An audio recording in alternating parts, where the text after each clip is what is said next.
फिर से एक बार स्वागत है मेरे चैनल पर। मैं हूं राज। आप देख रहे हैं हाईवे नाइट।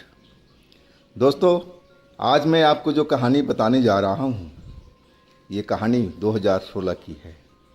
ये यूपी के बनारस के पास की कहानी है और कहानी जो भेजे हैं उनका नाम है बबलू श्रीवास्तव। ये कहानी एक लड़की है जिसका नाम सोनी है। तो क्या थी कहानी, क्या थी घटना सोनी के साथ में हुई, चलते हैं इस कहानी में। लेकिन दोस्तों, अगर आप मेरे चैनल पर नए हो और अभी तक मेरे चैनल को सब्सक्राइब नहीं किए हैं तो प्लीज़ जल्दी से कर लीजिए और साथ में बेल आइकन को दबाना ना भूलिएगा। तो शुरू करते हैं आज की कहानी। दोस्तों, ये जो कहानी है आज की, ये बबलू श्रीवास्तव जी ने भेजी है। ये कहानी असल में एक लड़की की है, 19 साल की लड़की जिसका नाम है सोनी। तो हम सोनी के ही ज़ुबान में आज की कहानी को बताने जा रहे हैं। सोनी मेरा नाम है। मेरी उम्र लगभग 19 साल की हो गई थी। मैं 12वीं कक्षा में पढ़ रही थी। ये घटना 2016 की है। मेरे गांव से जो स्कूल था उसकी दूरी करीब 1-1.5 किलोमीटर के आसपास थी और रोज़ मैं पैदल ही अपने घर से, गांव से स्कूल जाया करती थी। जो स्कूल और मेरा गांव का बीच में एक पीपल का बहुत बड़ा पेड़ खड़ा था रास्ते पर। मैं उस रास्ते से तो बचपन से स्कूल में जा रही थी, लेकिन मुझे वो लड़का नज़र नहीं आया था। वो लड़का जब मैं 12वीं में गई तब वो पीपल के पेड़ के पास में मुझे खड़ा दिखाई देने लगा। दिन के वक्त में देखने में वो सुंदर स्मार्ट सा लड़का लग रहा था, लेकिन वो मेरी ओर घूर घूर करके देखता था।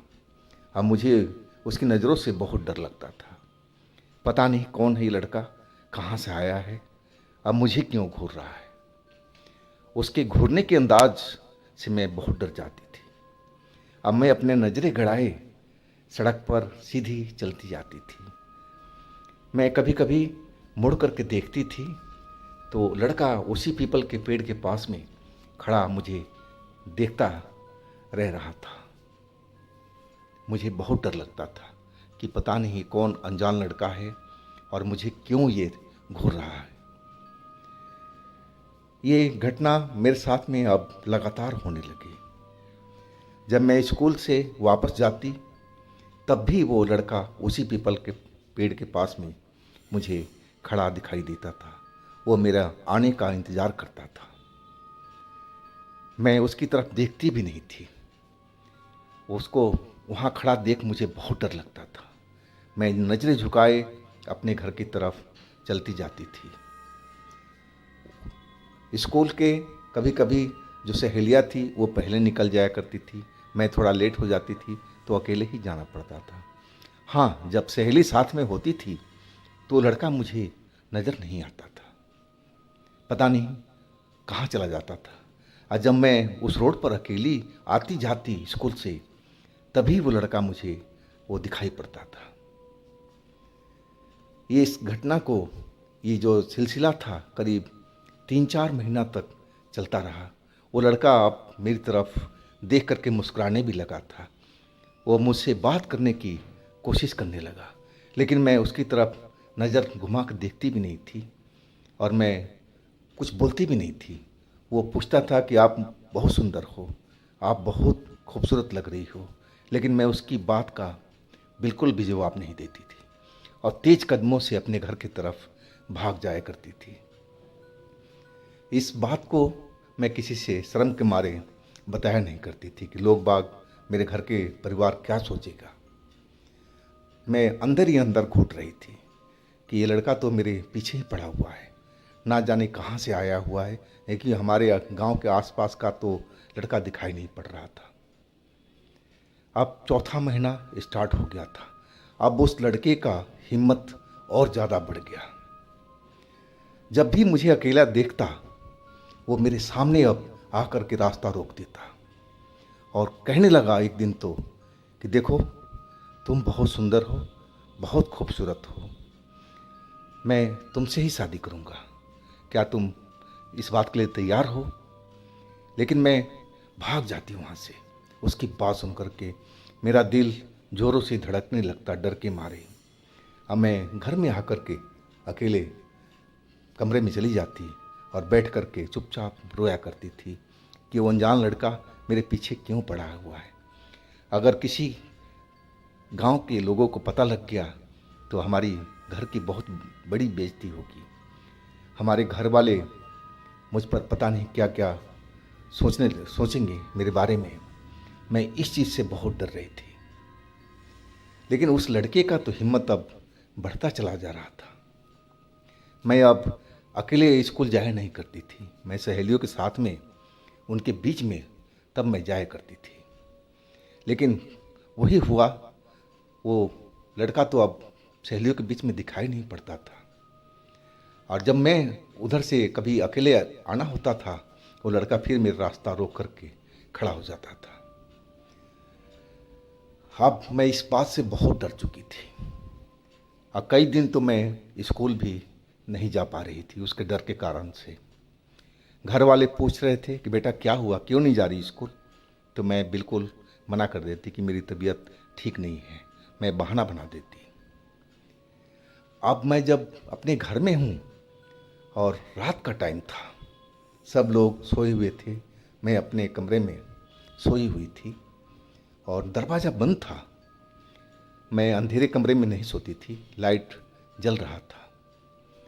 और अचानक मेरी नींद खुली तो मैं देखा कि मेरे बिस्तर के बगल में वही लड़का खड़ा है। अब मेरी तरफ देख रहा है, घूर रहा है और मुस्कुरा रहा है। मैं एकदम डर गई और चिल्लाने की कोशिश की तो उस लड़के ने मेरा मुंह बंद कर दिया और बोलने लगा, तुम देखो, चिल्लाओ नहीं, तुम बिल्कुल शोर नहीं करोगी। अगर तुम शोर करोगी तो मैं तुम्हारे सारे परिवार को मार दूंगा। अब फिर वो एक अलग रूप में आ गया था। वो कहने लगा कि मैं कोई नॉर्मल इंसान नहीं हूँ, मैं जो चाहूँ कर सकता हूँ, मैं तुम पर फिदा हो चुका हूँ, अब मैं तुझे खोना नहीं चाहता, मैं तुझे अपना संगनी बनाना चाहता हूँ, साथ रखना चाहता हूँ, तुम्हारे साथ शादी करना चाहता हूँ। और वो ज़बरदस्ती हमारे साथ में रात भर रुका। सुबह हुई, वो गायब हो चुका था। अब तो मेरी लगभग पढ़ाई भी छूट चुकी थी, मैं स्कूल जा नहीं पा रही थी, अपने कमरे में ज़्यादातर मैं बंद रहती थी और वो हर रोज़ मेरे कमरे में रात में आ जाता था। एक तरह से तो उसने मुझे पत्नी ही बना रखा था। अब मैं ये बात कहूँ तो किससे कहूँ, मुझे कुछ समझ नहीं आ रहा था। मेरे साथ वो लड़का रोज़ कमरे में आ जाता था, सुबह होते ही वो फिर गायब सा हो जाता था। इस बात को, इस सिलसिला को करीब करीब महीना दिन चला। अब फिर हमारी बर्दाश्त से बाहर हो चुका था। लेकिन डर था कि अगर मैं ये बात किसी को बताऊंगा तो वो मेरे परिवार को, लोगों को मार देगा। उसने ऐसा मुझे बताया था। अब मैं समझ गई थी कि ये कोई साधारण लड़का नहीं है, ये कोई बुरी आत्मा है और मैं करूं तो क्या करूं। फिर एक रिश्तेदार मेरे घर पर आई हुई थी, मेरी बुआ। बुआ मुझे बहुत प्यार करती थी। अब मैं बुआ को उस घर से दूर ले जा कर के और सारी बात उनको बताया। बुआ मेरी बात सुनकर के एकदम दहल सी गई थी। अरे तेरे साथ में ऐसा हो रहा है और तूने किसी को अपने परिवार में बताया नहीं? मैंने बोला, बुआ अगर मैं बता देती तो वो लड़का मेरे परिवार वालों को नुकसान पहुंचा देता, उसने ऐसा बोल रखा है। बुआ अब डर से कांपने लगी, कहने लगी, हे भगवान, इस लड़की का रक्षा करो, जरूर वो दुष्ट आत्मा है और तेरे सुंदरता पर मोहित हो गया है बेटा। एक तरह से तू उसकी बीवी बन चुकी है। अब बुआ की बात सुनकर के मैं बहुत डर गई थी, मैं रोने लगी थी। बुआ कहने लगी, सब्र रखे बेटा, सब्र रख, मैं कुछ सोचती हूँ, क्या कर सकते हैं हम लोग। मैंने बुआ से बोला, देखो बुआ, ये बात परिवार में किसी को मत बताना, नहीं तो वो लड़का वो जान जाएगा, फिर परिवार वालों को नुकसान पहुंचाना शुरू कर देगा। उसने मुझे चिताया है। मैं तो तुम्हें बाहर ले आकर के सारी बात बताई हूँ। बुआ मेरी बात को समझ गई थी और वो कहने लगी कि हाँ बेटा, मैं ये बात किसी से बिल्कुल नहीं बताऊंगी, तो धैर्य रख, लेकिन मैं इसका इलाज ज़रूर करूंगी। बुआ तो कुछ दिन के लिए आई थी, लेकिन मेरी हालात देख करके वो रुक गई। अब फिर मेरे पिताजी के ले जा कर के अकेले कान में सारी बात बताई थी, वो भी घर के बाहर। अब पिताजी जब आए, मेरी तरफ देखे तो रोने लगे। उनकी रुलाई देख करके मैं भी रोने लगी थी, लेकिन पिताजी ने मुंह पर इशारा कर दिया कि बेटा शांत रह, कुछ बोलना नहीं। हमें उनकी इशारा समझ गई थी, है कि वो लड़का लगता था कि हमेशा घर में ही मौजूद रहता है, लेकिन दिन में दिखाई नहीं पड़ता और रात में ही वो नज़र आता है। अब पिताजी और बुआ ने प्लान बना रखा था। अब उन्होंने जो प्लान बनाया था वो था बालाजी जाने की, मेहंदीपुर बालाजी। लेकिन मुझे उस बात की बिल्कुल उन्होंने जानकारी नहीं दी थी। ये बात उन्होंने अपने मन के अंदर में रखा था। सिर्फ दो ही लोग जानते थे, बुआ और मेरे पिताजी। और उन्होंने संडे को निकलने का प्लान बनाया था। और रात को वो लड़का आया तो बहुत गुस्से में था। वो मुझे धमकाने लगा कि तूने मेरी भेद खोल दिया क्या, तूने घर में किसी को बताया है क्या ये सब बातें। मैंने बोला नहीं, मैं किसी को नहीं बताई हूँ, लेकिन वो बहुत नाराज था। अब सुबह हो चुकी थी और अगले दिन संडे था। अब जो मेरी बुआ थी वो मेरी माँ से भी ये बात छुपा कर रखी थी, घर के सारे परिवार से भी ये सब बातें छिपा कर रखी थी कि संडे को हमें बालाजी जाना है। वो बोली थी कि बिटिया के साथ कहीं हम जा रहे हैं घूमने के लिए। ये कह रही थी इसका तबीयत खराब है, अब मन थोड़ा बहल जाएगा। और यही कह करके संडे की सुबह में मुझे ले करके चलने लगे। आज जैसे ही मैं घर से निकली थी, मेरा सर चकराने लगा था और फिर मुझे होश नहीं था। मैं अपना होश खो बैठी थी घर से बाहर निकलते ही। हाँ, जब होश आया था तो मैं बस में बैठी सफ़र कर रही थी और मुझे बुआ ने बताया कि तूने तो बहुत बड़ा तांडव मचा दिया था, जिसको जानकारी भी नहीं होनी चाहिए थी, तूने सबको जानकारी दे दी, पूरा गांव इकट्ठा हो गया, सब ने तमाशा देखा बेटा, ऐसा तूने क्यों किया। लेकिन मुझे तो कुछ भी याद नहीं था, मैं तो बिल्कुल अपना होश खो बैठी थी। मैंने पूछने लगा कि बुआ मैंने ऐसा क्या किया, मैं तो किसी को कुछ नहीं बताया। बुआ कहने लगी तेरे में तो वो ताकत आ गई थी कि तू तो किसी का बस में नहीं थी और तू अनाप शनाप बोली जा रही थी, सबको धमका रही थी और हमारे बंधन से तो दूर हो चुकी थी। मैंने तेरा हाथ पकड़ा था, तूने तो मुझे दूर धकेल दिया था, मैं दूर जाकर गिरी थी और फिर सारे घर वालों को तूने धमकाना शुरू कर दिया था कि मैं इस लड़की से प्यार करता हूँ। तेरी आवाज़ भी बदल गई थी, भारी आवाज़ हो गई थी लड़के की तरह। मैं इस लड़की से प्यार करता हूँ, शादी कर रखा हूँ, मैं इसे जाने नहीं दूंगा कहीं पर। मुझे पता है कि तुम लोग कहाँ जा रहे हो। अब फिर तुमने तो वो तांडव मचाया था कि तुम संभाल में नहीं आ रही थी। पूरा गांव के लोगों ने पूरा तमाशा देखा। अब फिर वो समझ गए कि तुम्हारे ऊपर में कोई भूत का साया है।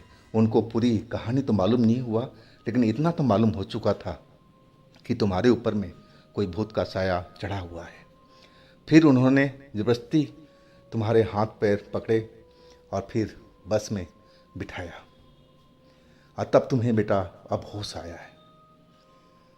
मैं बुआ की बात सुनकर के एकदम दहल चुकी थी। क्या मैं ऐसा कर सकती हूँ?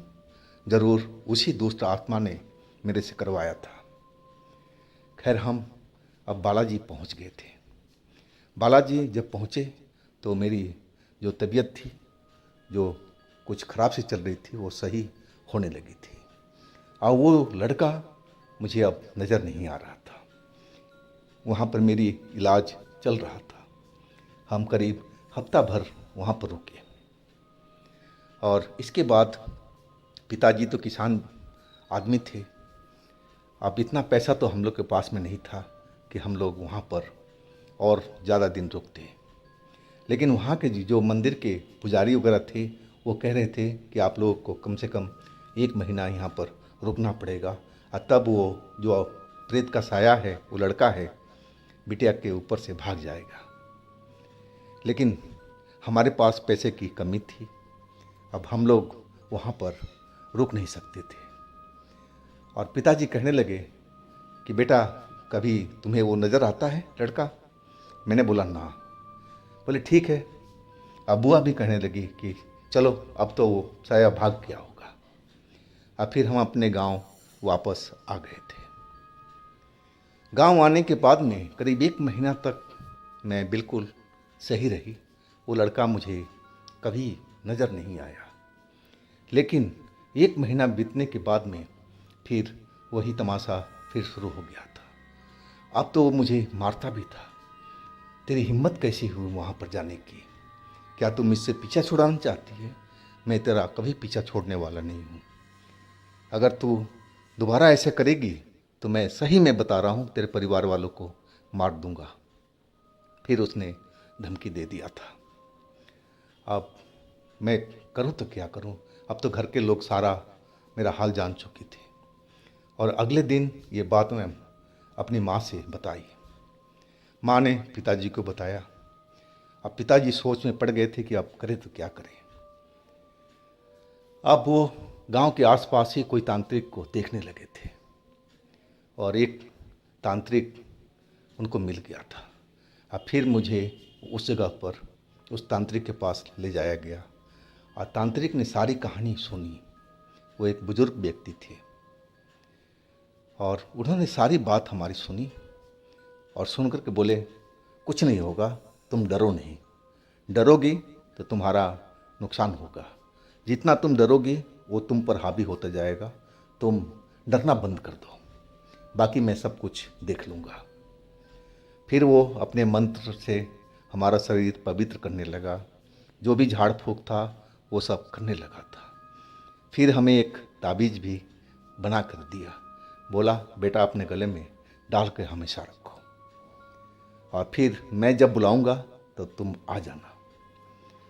अब उस जगह पर तांत्रिक के पास जाने से बहुत फर्क पड़ा। वो लड़का फिर हमारे घर में बिल्कुल नहीं आता था। उसका एक तरह से आना बंद हो चुका था। लेकिन मेरे पिताजी ने अब अधूरा नहीं छोड़ा काम को। वो तांत्रिक जब जब बुलाता था तब तब हम जाते थे पिताजी के साथ में, और वो मेरा इलाज कर रहा था। ये इलाज करीब करीब 4 महीने चला था। और फिर वो तांत्रिक बोला कि बेटा, आप तुम्हें कोई डरने की ज़रूरत नहीं है। तुम उस प्रेत आत्मा से आज़ाद हो गई हो, और अब वो तुम्हारे शरीर के पास बिल्कुल नहीं भटकेगा। और तब जा कर के जो बाबा तांत्रिक ने बोला था वो सही बोले थे, और उसके बाद वो लड़का कभी मेरे नज़दीक नहीं आया। अब हमारी शादी की बात चल रही थी, और हमारी कुछ दिनों के बाद में शादी भी हो गई है। अब हमारा एक बच्चा भी है, और हमारा पारिवारिक जीवन अब सुखमय चल रहा है। लेकिन मैं उस घटना को बिल्कुल भूल नहीं पाती हूँ। जो मेरे साथ में घटा था वो सब सिलसिला चल रहा था। मैं नर्क की ज़िंदगी गुजार रही थी। तो दोस्तों, ये थी आज की कहानी। अगर आपके पास भी ऐसी कोई स्टोरी है, कोई घटना है, तो आप मुझे इंस्टाग्राम पर या मेरे व्हाट्सएप नंबर पर शेयर कर सकते हैं। और दोस्तों, मेरे दूसरे चैनल पर भी जाइए, उनमें भी अच्छी अच्छी कहानियाँ हमने डाली हुई है जो बेहद आपको पसंद आएगी। चैनल का लिंक डिस्क्रिप्शन बॉक्स में दे रखा हूँ, तो एक बार उन चैनल पर ज़रूर विजिट कीजिए और उन कहानियों का मज़ा लीजिए। दोस्तों, मेरे इस चैनल को भी लाइक कीजिए, सब्सक्राइब कीजिए, शेयर कीजिए। फिर हम मिलते हैं अगले दिन एक नई घटना, एक नई कहानी के साथ में। आप लोग अपना पूरा ख्याल रखिएगा। नमस्कार।